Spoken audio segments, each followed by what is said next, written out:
दोस्तों आज की कहानी बेहद ही इंटरेस्टिंग है। ये कहानी है एक देवदत्त नामक एक व्यक्ति की और एक यमराज की।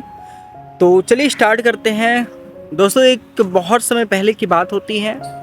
देवदत्त नाम का एक व्यक्ति था जो अपने परिवार के साथ एक छोटे से गांव में रहा करता था। देवदत्त बहुत ही ईमानदार, मेहनती और अपने सभी कामों में निपुण था। वह अपने खेतों में मेहनत करता और अपने परिवार का ध्यान रखता था।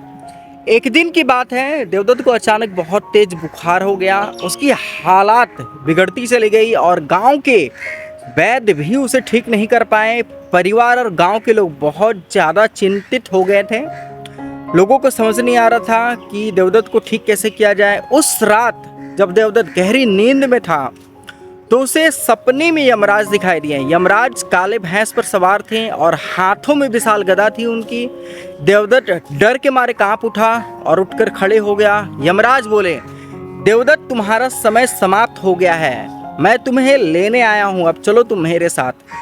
देवदत्त ने कांपते हुए कहा, यमराज कृपया मुझे थोड़ा समय दे, मेरा परिवार मुझ पर ही डिपेंडेंट है। यदि मैं अभी चला गया तो वे बहुत परेशान हो जाएंगे, उनके लाइफ में कुछ रह नहीं पाएगा।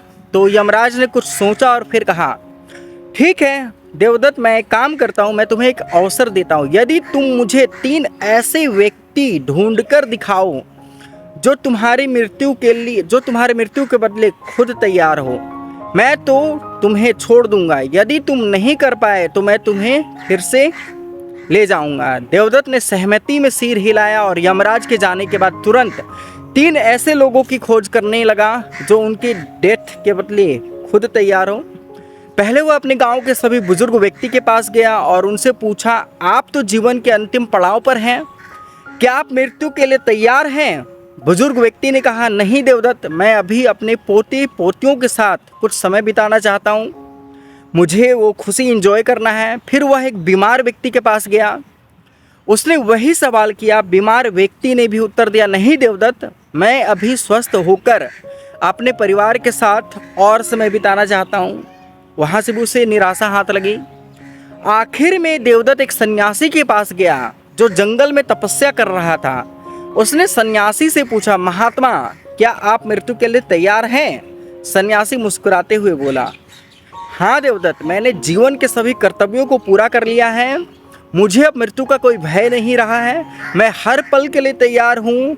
मुझे यमराज जब चाहे तब ले जाएंगे और मैं तब चल दूंगा यहाँ से। देवदत्त को एक व्यक्ति तो मिला एटलीस्ट, लेकिन वह जानता था कि उसे 3 लोगों की आवश्यकता है। वह उदास और निराश होकर अपने घर लौट आया। रात को फिर यमराज प्रकट हुए। उन्होंने देवदत्त से पूछा, क्या तुम 3 ऐसे व्यक्ति को ढूंढ पाए जो मृत्यु के लिए तैयार हो? देवदत्त थोड़ा सेटिस्फाइड नहीं था।